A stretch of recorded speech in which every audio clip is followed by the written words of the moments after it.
Hello,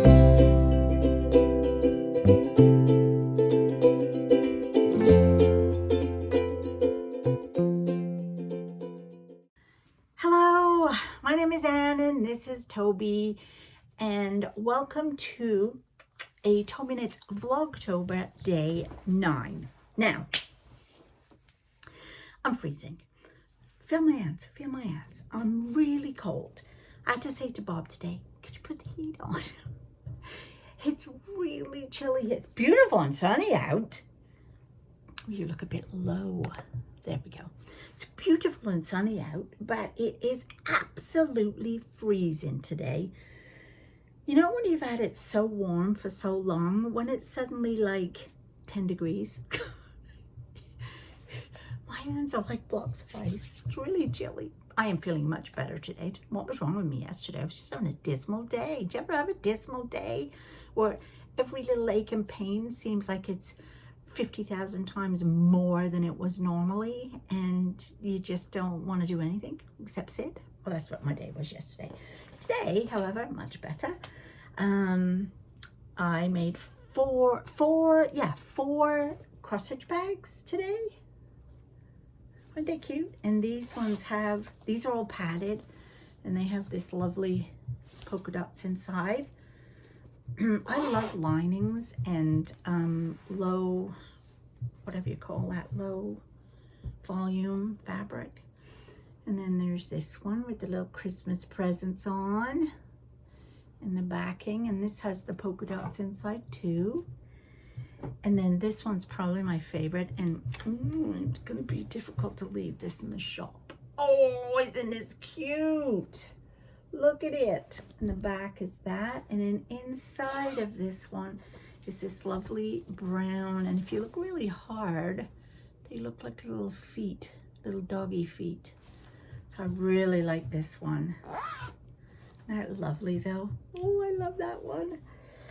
And then I made one of just the whole fabric itself, because I just love this fabric. And that also has the little doggy print inside. So yeah, I made 4 of these this morning. Now, I have to say, what I tend to do is one day I cut everything out, and then the next day I make. So these were all cut out, all the interfacing and everything was in on them, because I've run out of all of that stuff now, haven't I? And so yeah, so it was just a case of putting them all together and sewing. Yesterday, somebody asked me what book on tape I was listening to when I was on my walking track, and it was called Missing Molly. I will put the author and the title on the screen here. I can't remember what it is right now. The newest one I started this morning when I started these bags was by Lisa Jewell, I think, and it's called Don't Let Him In. Yeah, so that is so far so good. I've listened to quite a bit of it while I was sewing, and yeah, it sounds pretty good. So yeah, so that's what's going on there. So it's nearly 10 to 3. I was gonna have a little nap, but I'm not that tired right now, so let's just go with it. And I thought I would frame my June sampler that I finished Monday. This is a cotton and twine box. If you've never checked these guys out, you really need to. They are from the UK, and they have a monthly subscription. I think you can do it one for 1 month, for 3 months, for a year, whatever it is. And you have 3 options. They only ever used to have 1 option, which was to get the box. The box comes with a frame or whatever finishing that project for that month is gonna be, and a candy, a nice little gift, the fabric, and you can choose linen or Aida, and the floss, and a needle, gold needle. And for the price, I think they're absolutely amazing.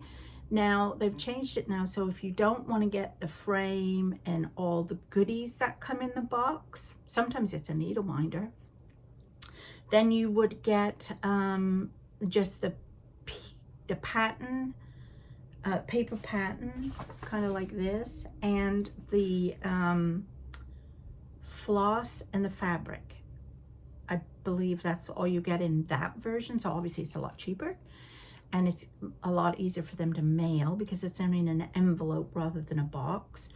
And the third option you can get is just a PDF, and so you don't even have to worry about shipping for that, but you have to provide your own fabric, your own floss, your own blah blah blah. But I really do like these boxes. I think they're phenomenal. Now, the June one I just did, this was the one I did for August, and this is the frame they send you in here. It's a really nice frame.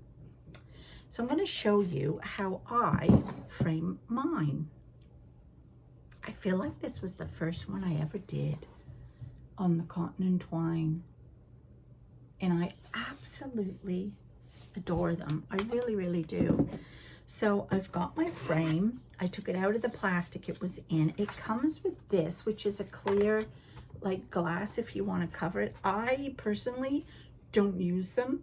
I don't use glass in front of any of my cross stitch ever, because I don't like stuff getting underneath it, and if it's not directly in the sunlight, it's not going to fade anyway, and then you get to see the stitches and the definition of the stitches better.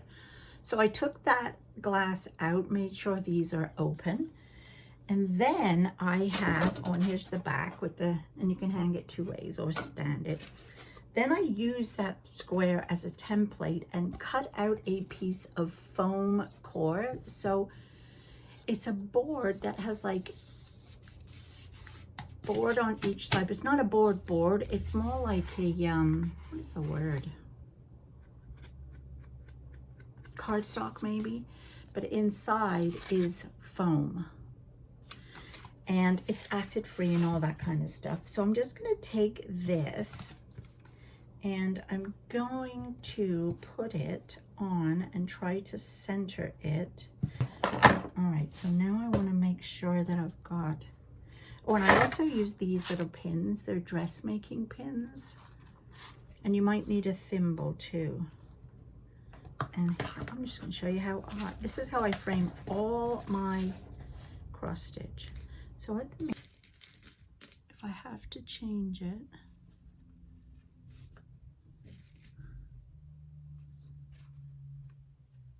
and what you got to be careful of, you go straight down, because if you kind of slant it in any way, it will come back up through your stitching or into the back.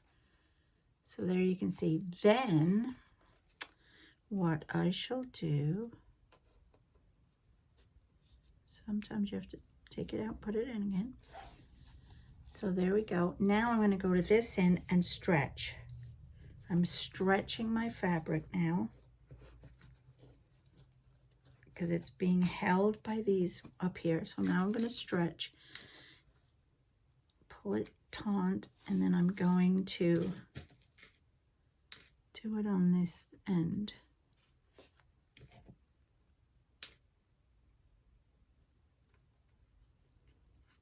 Like that. Again, I haven't popped them in hard, but I am pulling and stretching from the top to the bottom, just making it a little taut.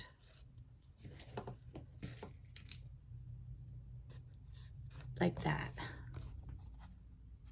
So they're at the top and the bottom. So now that I like that, and I feel like it looks okay,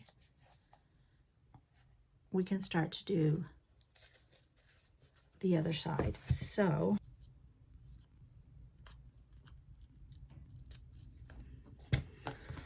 all right, let's turn that over, and then we'll glue that down.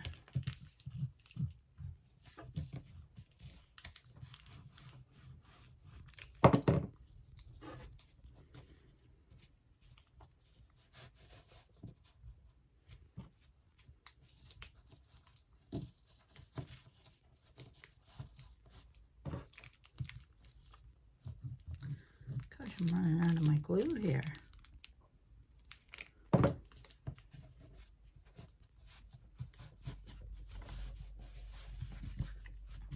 So there, that's how it's gonna look. Now what I do is I take my thimble and I just go in and really push down on those pins to make sure that they're gonna stay in there. Like this.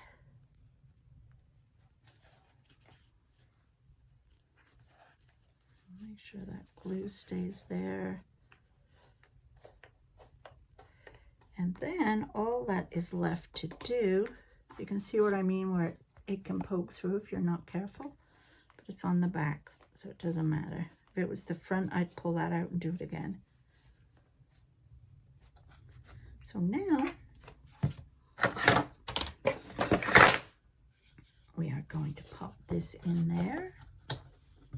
Fits like a glove. And put this in the back.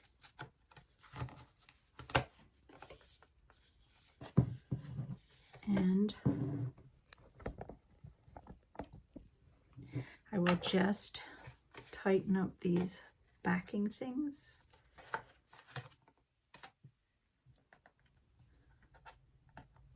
There's like these things I find so fiddly. They like don't really make them long enough, I find.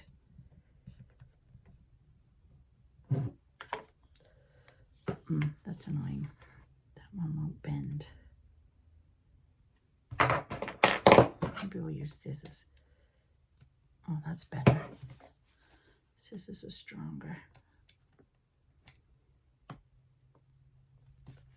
There we go. That's better.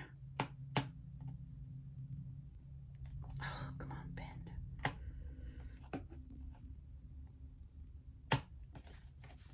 And that last one is sticking out the wrong way. Said the actress to the bishop. Did you hear that? Sorry. There.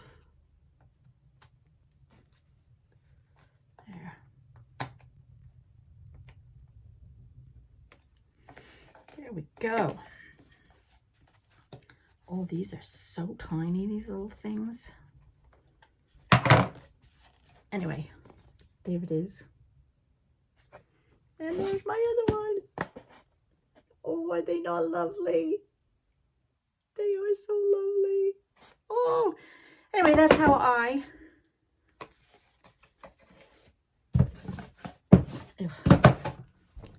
have to do the tabs still. They're still all falling out. That's how I frame my cross stitch. So I hope you've enjoyed this very long video today on one subject. I am now going to go make a cup of tea. Pop's gone to work. I'm going to sit the rest of the afternoon and carry on with my Stephen West shawl. I got as far as scallop 4. I'm on the last section of scallop 4, and then I have scallop 5. Now, clue 2 came out today, but it doesn't look like that's a lot, or as in labor intensive as this one was. So I'm not too worried. And it is knit night tonight, so I'll work on it all afternoon. I'll work on it tonight, so I should finish clue 1 by tonight, and then I can start clue 2 tomorrow, which definitely looks a little bit easier. So anyway, I'm going to go now. I'll see you tomorrow. Okay, bye.